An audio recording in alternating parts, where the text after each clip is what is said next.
Good afternoon.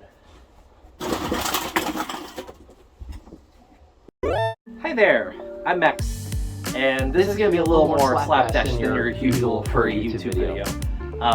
Wait, this is the same video as the first one. So note that this is mostly going to be unscripted. I have a little guide that I'm kind of reading off of here and there, but this is going to be mostly from my heart. I wanted to leave it as freeform as possible so that I can give you the truth. And so I guess I should talk about what this is. So this is basically going to be an introspective into the Dancerfur community. I've done this for 10 years now, and there's a lot of younger people in the fandom nowadays, so I wanted to give people, you know, the fact and the fiction, the ins and the outs, the do's and the don'ts, that, you know, I wish I'd had 10 years ago, just to see, you know, what things are really like.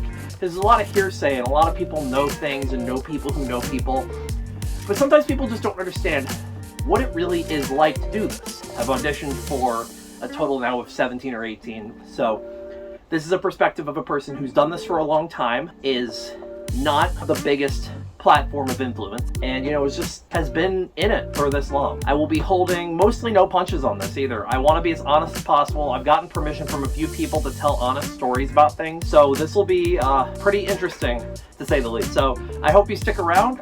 It's going to be a little bit of a long one, and I may have to branch it out into little chapters, but hey, if you stick around and just hear out my story, I'd be more than appreciative. And if you want to try out something like this, or you know, you're already involved and just want to figure out how to make it bigger and better, this might be the right video for you as well. Or if you have social anxiety like me, this also might be the right video for you, so you don't have to worry about, oh my god, everybody hates me! Tonight, you and I, we can try, cause what do we have to lose? It's our time, feels right tonight. So what do we have to lose? Whoa, oh, oh, whoa, oh, oh, whoa, oh. So what do we have to lose?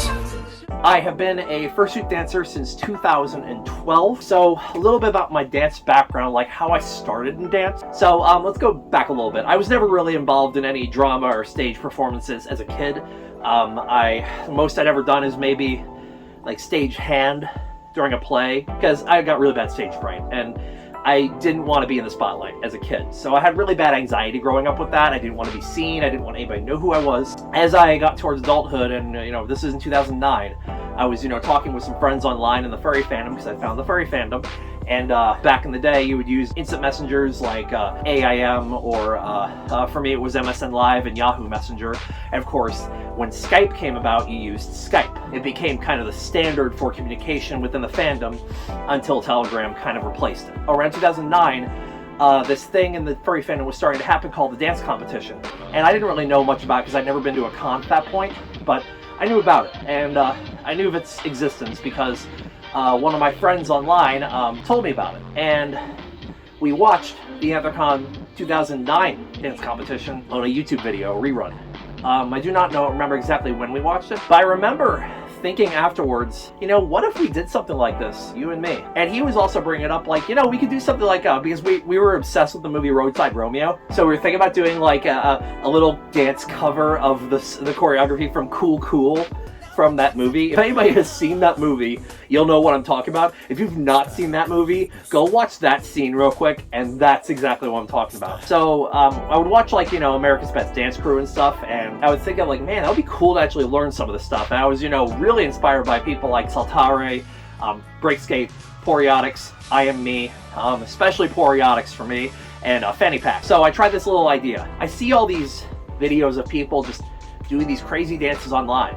What if I did one? And I wanted to do it to just an out there song choice. So I picked the Raconteurs, Salute Your Solution. And I tried to do a dance to it. And I rewatched it. And I instantly deleted the video and tried to erase it from my memory. I never wanted to do that again. I'm like, that is not my forte.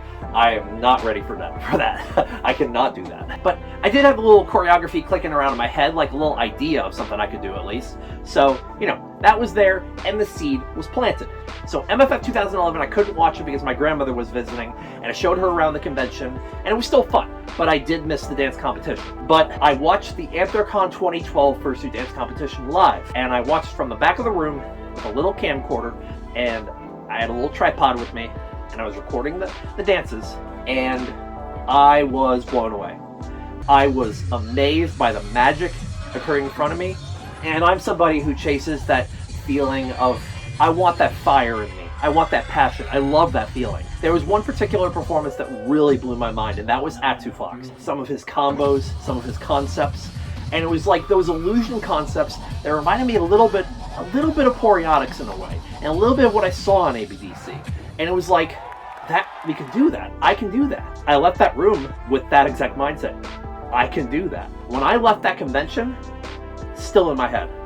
Eventually, I told my the car mates I had about that on the way home. I wanted to do this. I was dead set on doing this. I wanted to go home, buy a mirror, and start practicing. I wanted to do something on my own to believe that I could. So, what'd I do? I watched that competition, and I left the room feeling like I could do this, and I never looked back.